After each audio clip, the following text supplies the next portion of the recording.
what is IPI score? It's it's a weekly historical performance of your inventory, meaning how fast. FBA was never designed to be a long-term storage, as we know. It's a number between 0 to 1,000, and you can look at this in your Seller Central dashboard. There are 4 important factors that influence your IPI score: excess inventory, sell-through rate, stranded inventory, and how much inventory you have in stock. In order to achieve a good sell-through rate, these are stuff that you can find on your Seller Central dashboard. Amazon considers a sell-through rate of 3 to 7 to be good, which essentially amounts to about 30 days, average of 30 days of inventory. And if you want to be excellent, then that sell-through rate has to be greater than 7, which is what Amazon considers to be an excellent score, which is less than 2 weeks of inventory in FBA. So you can imagine that these are pretty aggressive numbers for sellers to meet. However, sellers can do some really cool things, and actionable advice that I have for sellers is the first thing you can do is address your stranded inventory, meaning fix the listings as per Amazon suggestions. And there's a lot of tools and suggestions available to you right in the Seller Central. Just don't ignore them. It's very important to stay on top of that. Remove the listings that cannot be fixed, because that's unnecessarily dragging your IPI score down. And then this also helps improve your excess inventory metrics. There are other things you can do, how do you reduce excess inventory? If you have stuff that's not moving, that is simply stranded, or rather it's just accumulating and aging, you might consider selling them and using some aggressive promotions and coupons.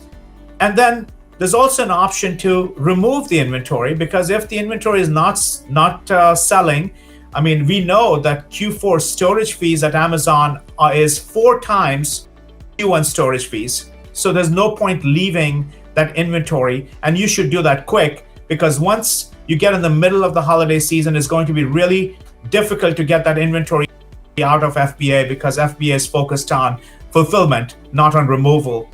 If you don't wish to remove and that inventory is not of much value to you, put a disposal order with FBA. Let that inventory go, because if it's not contributing to your positive numbers, let it not ruin the holidays by taking the IPI down and your restock limits for the products that you do want to store.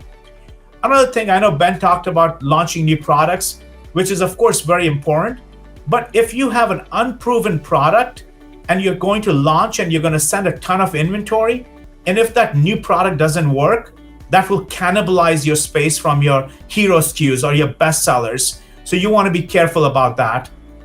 And once again, I touched on this a little briefly earlier about using, when to use Amazon MCF, multi-channel fulfillment. And by the way, multi-channel fulfillment, we've done some number crunching. It's expensive. It's a lot more expensive than fulfilling orders that originate on Amazon. So if you try to send your Shopify order to Amazon for fulfillment, that inventory counts towards your restock limit and FBA. So those are things that you need to watch out for, and it's as much as 51% more expensive than regular FBA. A few of the other things you can do is, of course, double down on your fast moving, your best sellers by winning the buy box, getting the pricing right, and improve the sell-through rate of your account overall by adding fast-moving SKUs so that they carry the burden of the SKUs that are not moving. The second thing you can do is also improve your listing. A+ content, visibility, improve that conversion, add videos, add photos, all of those things. And of course, ad spend, because we know that Amazon, the days of organic listings alone are numbered, and most sellers rely on clever ad spend to drive traffic so that they can get the sales. So those are some clear tips for sellers to go and immediately fix their account if they haven't done so already. Hey, it's Riya Mittal here. Before you leave, make sure to subscribe to SellerApp's main YouTube channel, where we upload all things Amazon and some how-to guides that will make sure that you're winning on Amazon. You will not get this anywhere else. Until the next time, happy selling.